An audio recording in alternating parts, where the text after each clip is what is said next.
It all started with this piece of music, I was studying this just one evening. but studying turned to dreaming. Or the following evening, I kept thinking, okay, Newman, think outside of the box. What could this mean? What this meant for Sacramento Youth Symphony conductor Michael Newman was taking a cue from that symphony by Gustav Mahler. The title of that piece, dubbed the Symphony of 1,000, wasn't meant to be taken literally. But literally is how Newman started to think. Symphony of 1,000 kept resonating in my head. Then I thought, what could this do? Well, we could do 1,000 players, up to 1,000 players, all in one place, all at one time. It was a dream so big, it took 2 years to get here. Where the young, experienced musician, I've been playing for about 7 years. and the experienced adult who decided late in life to pursue music again, Because I didn't have my own bassoon and they were very expensive, I didn't play for 43 years. prepare to meet on the stage of Sacramento's Memorial Auditorium. Karen Hung plays the bassoon, and her granddaughter, who is in the Youth Symphony, told her about the project. She said, Grandma, guess what we're going to do? And I'm inviting you. Karen will play with Carly Ching, a high school senior who's played viola since 5th grade. I was kind of like surprised at the idea that we would have 1,000 people playing in a huge symphony. But play they will, because in short order, the symphony had 1,000 musicians. And rather than that Gustav Mahler symphony, Some national anthems. Newman has many hand-picked people pieces will you will know because it's recognize, done played in 3 every acts, year. from the beginner to the intermediate and the advanced. The project took some more out-of-the-box thinking just to conduct the symphony. For instance, the person sitting way in the back, how are they even going to see the conductor up there? Well, we have a real-time camera that will show the footage just of the conductor so that somebody in the back can see this 12-foot screen with the conductor so that they can at least keep time. And the musicians arrived at the auditorium for their one and only rehearsal. Less an orchestra pit and more an orchestra floor.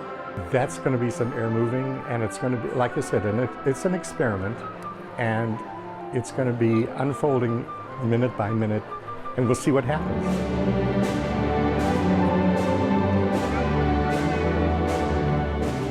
There's definitely going to be a huge sound, but I could also kind of imagine a bit of chaos. But it wasn't chaos.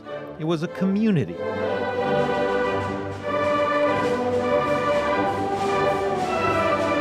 A community of musicians like Carly and Karen, playing together with 998 others for the first time.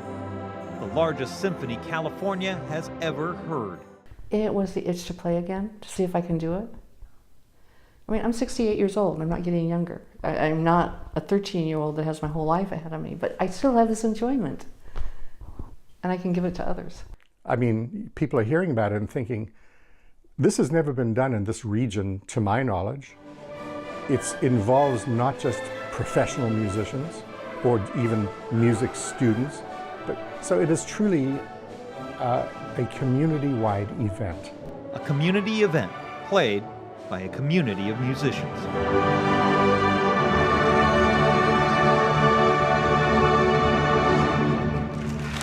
Dave Manoteri, The Common Ground.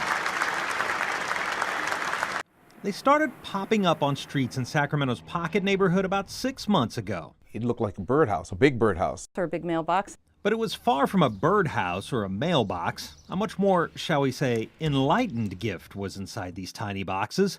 These are libraries. Little libraries, to be precise. It's one of the most amazing things that we've ever been involved in. The idea is simple.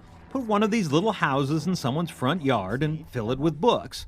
Then let people take a book they want to read or leave a book if they think someone else would like it. So in the beginning they had bound together, put across it, and then they put give a book, take a book, which was a lot simpler, and put it on, stenciled that on the side, so people very quickly started to get the hang of it on what to do. The whole thing started not with homeowners, but with kids. 2 high school students built some, and then this Eagle Scout, Jonathan Louie, asked the Friends of the Library if he could build some as an Eagle Scout project. I'm a current student rep for the Pocket Library Board here, and so I wanted to do my Eagle Scout project to help them out. So Jonathan built 3 libraries over the course of the summer, and Kathy Windheim with the Friends of the Robbie Waters Library helped to find them homes. So we needed a caretaker for each library. So the very first one is with our board secretary. When it first started, people used to knock on my door and ask if it was okay to take a book, but now that they've gotten used to it, it gets used quite a bit. This is that first little library sitting on Linda Kirkland's lawn. She was quick to volunteer to spread, if you'll pardon the phrase, the word about reading through her little library. Books should be recycled. They should be read until they fall apart, so this way, if somebody finishes a book and they like it, they can put it in the little library and grab another one and share the one that they enjoyed with somebody else. From there, the little boxes just started popping up in other areas. This one is on Rick Jennings' lawn. They're at the point now where they're knocking on my door and they're saying, Mr. Jennings, when are you going to get this type of book or that type of book? So some of the young kids, they not only come to my little library, but they will go to some of the other ones in search of the book that they want to read for that day. Even Kathy Windheim has one. And I have the one that has more of the kids' books. So I know how popular it is because I have a lot of younger children in my court, so they come for a bedtime story. Little libraries aren't new. There are some in Folsom, and there are a number scattered through Sacramento. But these in the Pocket area are cared for and aligned with the Robbie Waters Library. There's a lot of books in there, but we refresh them sometimes with other books from our bookstore here. It's a source of pride for the library's namesake, former Councilman Robbie Waters. I'd like to see more of these put up because it's just an extension of our library. And for the little library caretakers themselves. We taught our kids that readers are leaders.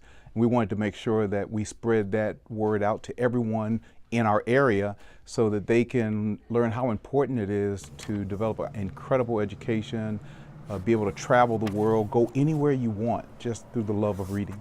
In Sacramento, Dave Manicherry for Common Ground.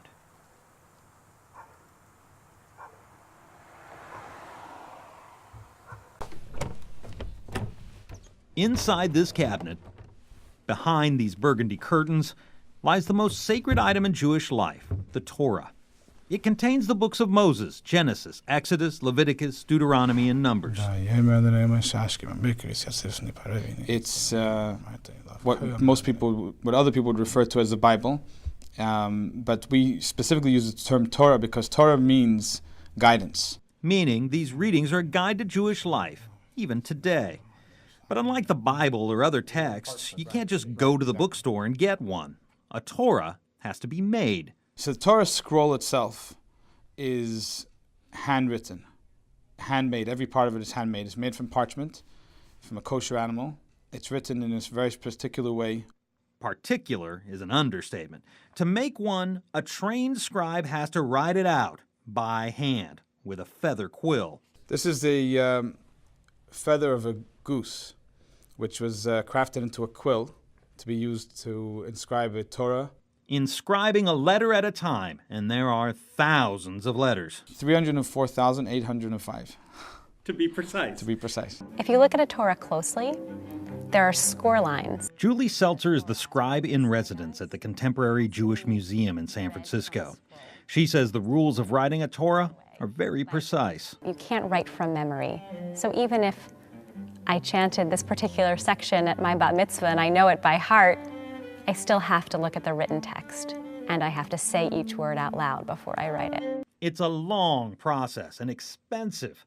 A Torah can cost anywhere from $20,000 to upwards of $40,000. Until now, Rabbi Yossi Grossbaum and the Folsom Chabad Community Center have used Torahs on loan.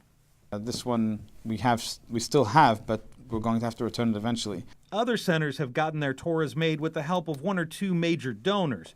But Rabbi Grossbaum came up with a very modern solution to this ancient tradition. You might say he crowdsourced it.